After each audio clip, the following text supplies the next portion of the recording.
Boa noite. Hoje foi o segundo dia de trabalho das equipes envolvidas na perícia dos brinquedos do Hopi Hari depois que o parque foi fechado.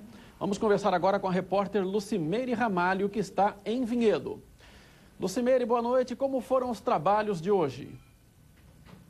Boa noite, Sena. Olha, os trabalhos começaram por volta de 9h30 da manhã. Inicialmente, o horário para início da perícia estava marcado para as 9 horas da manhã, né? Toda a imprensa aguardou na entrada principal aqui do Hopi Hari, onde as pessoas que fazem parte da perícia chegam, né? Passam por ali e geralmente a imprensa tenta pegar uma pergunta, pegar alguma resposta de alguém que chega para a perícia, mas ninguém passou pelo local. Então nós entramos em contato com a assessoria de imprensa do parque, que nos informou que a perícia começou por volta de 9h30 da manhã, mas do local onde a imprensa ficou hoje não deu para verificar praticamente nada da parte interna do parque. Pelo termo de ajustamento de conduta, né, o TAC, que havia sido assinado entre o Ministério Público e o parque, o primeiro brinquedo que seria periciado seria a montanha-russa, né? Então a montanha-russa são cerca de 15 brinquedos que vão ser periciados, a montanha-russa seria a primeira. Eles sempre iriam fazer a perícia, um brinquedo de manhã e um brinquedo na parte da tarde, sempre começando de manhã às 9h, indo até o meio-dia, e à tarde, começando por volta de 1h da tarde, indo até às 4h,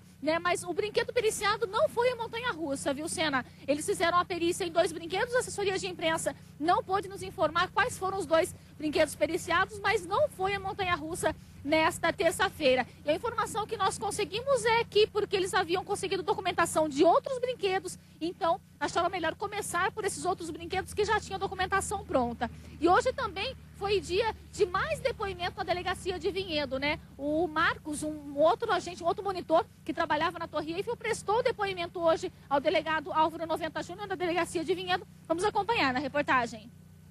O depoimento de Marcos Antônio Leal, de 18 anos, começou por volta das 9h30 da manhã. O monitor do brinquedo Torre Eiffel aparece nesta foto tirada pela família, bem em frente ao módulo 3, minutos antes do acidente.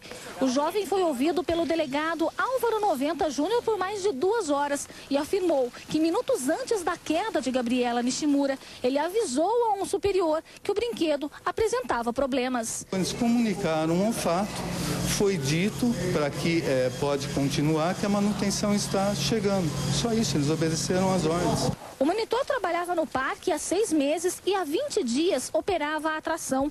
Ele contou em depoimento que não passou por nenhum treinamento específico para operar o brinquedo. Ele somente leu o manual de RAIDS, que é um manual não é específico pela Torre Eiffel, e sim para todas as atrações. Ele alega que a responsabilidade dele seria pela seção 4, ao lado da seção onde ocorreu o acidente. O advogado de Marcos apresentou à polícia um manual distribuído pela direção do parque com as normas de segurança do local. Neste item, a informação de que devem ser seguidas todas as regras de segurança dos brinquedos, salvo com a autorização de um superior. Entre um dos itens está justamente o de que eles só podem se movimentar em cima de ordem. Outros 3 operadores do brinquedo vão ser ouvidos nesta quarta-feira e, de acordo com o delegado, se houver divergências nas informações, uma nova cariação pode ser marcada. E para verificar a segurança nas atrações do parque, começou hoje a perícia nos brinquedos. Pela entrada principal do Hopi Hari, entrou apenas o carro com fiscais do Ministério Público do Trabalho e funcionários. Hoje foi realizada a perícia em 2 atrações, mas a assessoria de imprensa do parque não informou quais brinquedos foram fiscalizados. E ainda durante essa semana continuam as perícias nos brinquedos, né? São cerca de 15 brinquedos. Os brinquedos que vão ser periciados são brinquedos que desenvolvem aí maior velocidade e tem maior risco. Então vão ser periciados 2 brinquedos por dia. Hoje, né, nesta terça-feira, já foram periciados 2 e no decorrer da semana aí os outros brinquedos vão passar por essa análise. E os depoimentos também continuam, né? Na última semana nós tivemos depoimento de um monitor. Hoje foi a vez do Marcos, que falou ao delegado Álvaro 90 Júnior, e está confirmado, né, para esta quarta-feira o depoimento de mais 3 monitores, inclusive um deles que seria o responsável pela seção 3 do brinquedo do elevador, né, chamado brinquedo elevador. Então, o Henrique, que seria o responsável por essa seção 3, deve depor também nesta quarta-feira. E segundo o Ministério Público, durante toda essa semana, os depoimentos ficarão em cima, aí, né, focados nos monitores, e para a próxima semana o delegado deve ouvir também os responsáveis pela administração do parque. Então eles não estão descartados, vão falar também ao delegado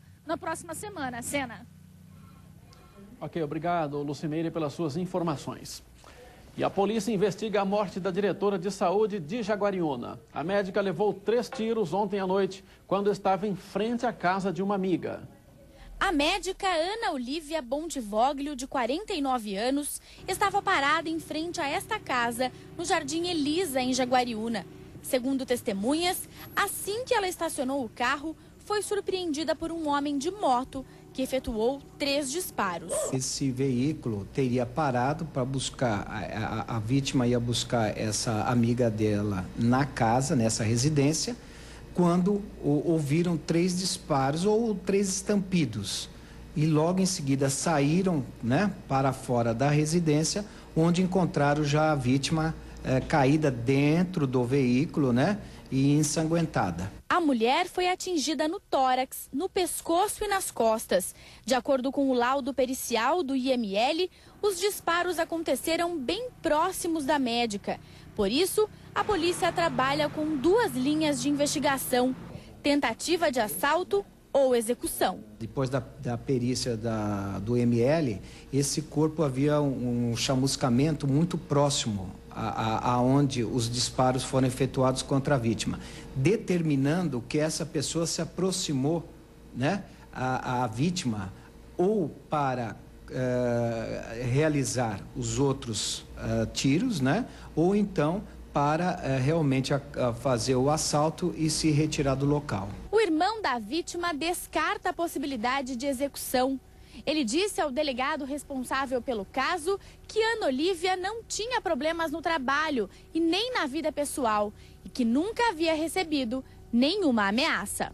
A polícia ainda não tem informações sobre o autor do crime, mas espera que câmeras de vigilância instaladas nas ruas do bairro possam ajudar nas investigações. Nós estamos vendo na data de hoje o percurso que ela fazia naturalmente e estamos vendo todas as casas e todas as firmas, quais dela pode ter as câmeras. Então, isso vai ser questionado nessas casas ou nessas firmas para ver se existe agravação. Os depoimentos das testemunhas e familiares da vítima começam nesta quarta-feira. O corpo da médica foi enterrado em Santo André, na Grande São Paulo. E a família de Graziele Almeida Lames, a menina de 3 anos que morreu depois de ser atropelada por um veículo aquático em uma praia de Bertioga, no litoral paulista, não se conforma com o rumo das investigações. Até agora, nenhuma pessoa foi indiciada pelo crime e a polícia fala em encerrar o inquérito. Os parentes da vítima querem que o Ministério Público ajude a esclarecer as circunstâncias do acidente.